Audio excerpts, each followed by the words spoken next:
आप सभी के दिमाग में दो सवाल उठ रहे हैं। एक कि HKRN के शॉर्ट लिस्टेड मैसेज कब आएंगे, दूसरा ये कि आपका जो सिलेक्शन होगा अब कितने नंबर पे होगा। आपसे एक निवेदन करूंगा कि आप पहले इस जानकारी को देखिए और फिर अपने नंबर मुझे जरूर बताएं, क्योंकि अब जो मैं आपको नंबर बताने वाला हूं ना, उनमें थोड़ा सा बदलाव हुआ है। एक बार अपने स्कोर को आप चेक कर लीजिए। तो चलिए चलते हैं संपूर्ण जानकारी की तरफ। और मैं आप और मैं आपको ये भी बताऊंगा कि अगर आपने चौकीदार या चपरासी या सफाई कर्मचारी के लिए अप्लाई किया है तो आपके कितने नंबर होने चाहिए, या आपने क्लर्क वगैरह या जेई वगैरह के लिए अप्लाई किया है तो कितने नंबर होने चाहिए। बस आपसे फिर कहूंगा, जानकारी पूरी देखिएगा। और अगर आप हमारे चैनल पर नए हो ना तो चैनल को जरूर सब्सक्राइब कीजिएगा। तो चलिए चलते हैं हरियाणा कौशल रोजगार निगम की संपूर्ण जानकारी की तरफ। तो भैया, जानकारी ये है आप सभी लोगों के लिए, HKRN में अब थोड़ा बदलाव कर दिया गया है। वो क्या है, एक बार आप नंबर देख लीजिए। ये है टोटल 80 नंबर। अब जो आपका सिलेक्शन होगा वो 80 नंबर में से होगा। पहले आप अपने नंबर काउंट कर लीजिए।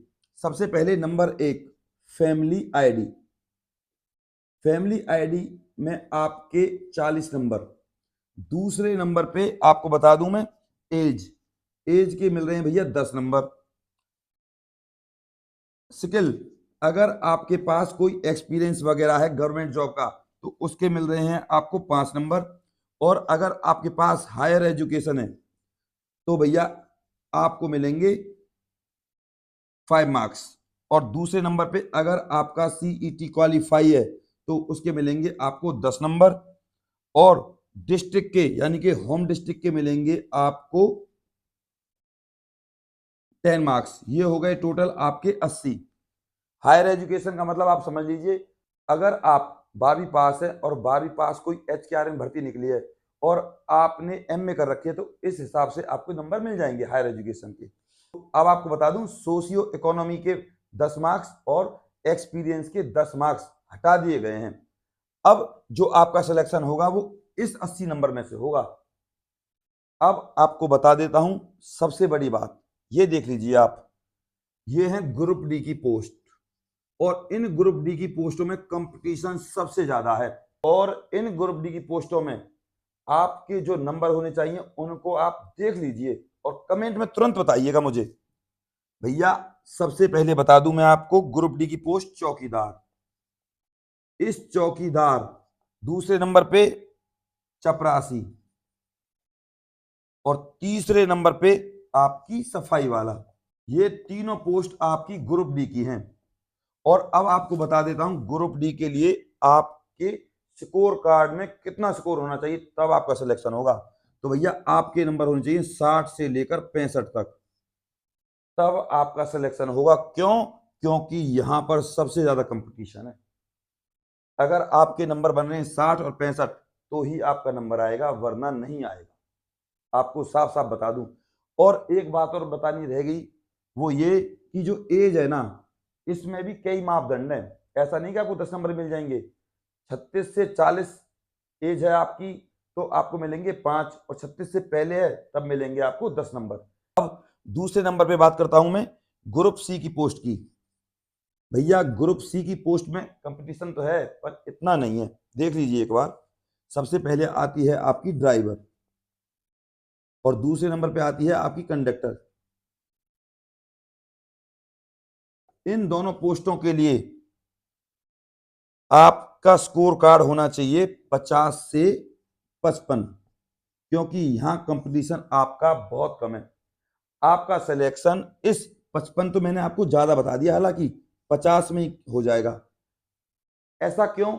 क्योंकि 50 के लिए आपको चाहिए ड्राइविंग लाइसेंस, उसमें भी आपका 3 ईयर का एक्सपीरियंस। इससे अलग वो ही प्रोसीजर है, कंडक्टर में भी आपके पास लाइसेंस होना चाहिए, बस और कुछ नहीं मांगा गया।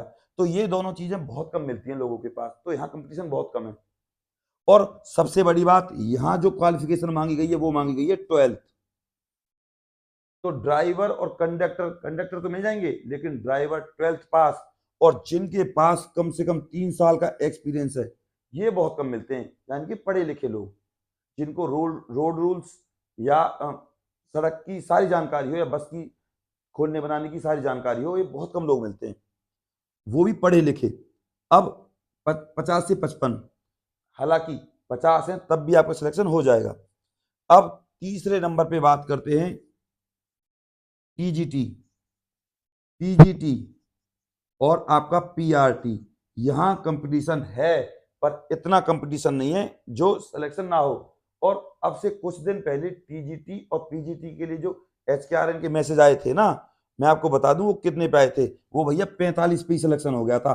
जो सबसे कम नंबर है वो 45 है, 45 पर नंबर आ गया था इन तीनों पोस्टों के लिए। अब बात करते हैं फोर्थ नंबर की, ये भी ग्रुप सी की भैया आपकी क्लर्क और पटवारी। और तीसरे नंबर पे आता है आपका जेई। अब बात करते हैं फोर्थ नंबर की। फोर्थ नंबर में क्लर्क और जो पटवारी है ना आपके भैया, इनका जो सिलेक्शन हुआ है 50 से 55 में हो गया है। जिनके 50 नंबर है ना, उनके पास सबसे पहले मैसेज आए। और 50 से ऊपर तो कितने ही हो उससे कोई फर्क नहीं पड़ता, मेन तो 50 ही है। अब बात करते हैं जेई की। भैया जेई का जो सिलेक्शन हुआ है वो 55 नंबर पे हुआ है अब की बार। अब बात करते हैं इन भर्तियों की डेट की कि भैया ये जॉब पर कब तक रहेंगे। ये जॉब पर ही बने रहेंगे जब तक कोई परमानेंट वैकेंसी नहीं आती। अगर मान के चलो कोई परमानेंट वैकेंसी आ भी जाती है तब भी इनको हटाया नहीं जाएगा, चाहे वो कोई सी पोस्ट हो, चौकीदार, चपरासी, सफाई वाला या group C, group D, XYZ कोई भी पोस्ट है आपकी, हटाया तो आपको नहीं जाएगा। लग गए तो लग गए। अब मैं आपको बता दूं इन वैकेंसियों में सैलरी का जो मापदंड है वो बढ़ा दिया गया है पहले की अपेक्षा। पहले जो सैलरी थी आपकी वो थी आपकी 17,000 ग्रुप डी के लिए। अब भैया ग्रुप डी के लिए कर दी गई है 19,000 और टीजीटी, पीजीटी और पीआरटी के लिए कर दी गई है भैया 28,000 से लेकर 32,000 तक सैलरी कर दी गई है। और कुछ को तो 35,000 भी सैलरी मिल रही है टीजीटी और पीजीटी में। पीआरटी में मैं आपको बता दूं 27,000 से लेकर 29,000 तक, 28,000 तक सैलरी मिल रही है। अब ड्राइवर और कंडक्टर, जो पिछली बार ड्राइवर और कंडक्टर लगे थे उनकी सैलरी है भैया आपकी 29,000। ये ड्राइवर और कंडक्टर की सैलरी है। अब भैया क्लर्क, अभी हमारे यहां से एक लड़का क्लर्क लगा है फरीदाबाद में, तो उसकी जो सैलरी अब की बार फर्स्ट सैलरी मिली है उसको मिली है भैया 26,000। क्लर्क को जो सैलरी मिली है 26,000 मिली है। अब पटवारी के बारे में मैं आपको बता दूं, पटवारी के बारे में अभी हमें सैलरी से संबंधित कोई जानकारी नहीं मिली है कि उनको सैलरी मिली कितनी है। और जेई की भी, जैसे ही मेरे पास पटवारी और जेई की कोई अपडेट आती है तो मैं आपको 100% दूंगा। अब बात करते हैं आपकी कि ये शॉर्ट लिस्टेड मैसेज कब आएंगे। तो कोर्ट ने तो सरकार को आदेश दे दिया कि आप 80 नंबर में से बनाइए। अभी एचकेआरएन ने सरकार को ये फाइल दिया कि हम क्या करें, 80 में से शॉर्ट लिस्ट करें बच्चों को या 100 में से करें। तो जहां तक अपडेट का सवाल है नई का, वो ये है कि आपका जो नंबर है वो 80 में से ही आएगा। अब ये फाइल कभी भी सरकार के पास से एचकेआरएन के पास आ जाएगी। अब इसमें या तो लगेंगे आपके 24 घंटे, ज्यादा से ज्यादा 72 घंटे। जैसे ही फाइल आती है उसके बाद तुरंत एचकेआरएन शॉर्ट लिस्टेड मैसेज जारी कर देगा। और मैं आपको बता दूं दिसंबर और जनवरी में आपकी जो ज्वाइनिंग होगी वो 1 जनवरी से होनी शुरू हो जाएगी। आप इस बात को ऐसे समझिए। तो बस फाइल आने का इंतजार है। तो यही है सारा सिस्टम जो मैंने आपको अपडेट दी है, बिल्कुल प्रमाणिक जानकारी के साथ दी है। बस मैं आपसे एक निवेदन करूंगा, ऐसी ही प्रमाणिक जानकारी के लिए हमारे साथ बने रहें। और अभी भी किसी का कोई डाउट है तो मेरे पास आप कमेंट करें, मैं आपके हर कमेंट का जवाब दूंगा। और आपसे एक निवेदन करूंगा हाथ जोड़कर कि हमारे चैनल को जरूर सब्सक्राइब करें और इस वीडियो को अपने व्हाट्सएप ग्रुप और फेसबुक पर जरूर शेयर करें।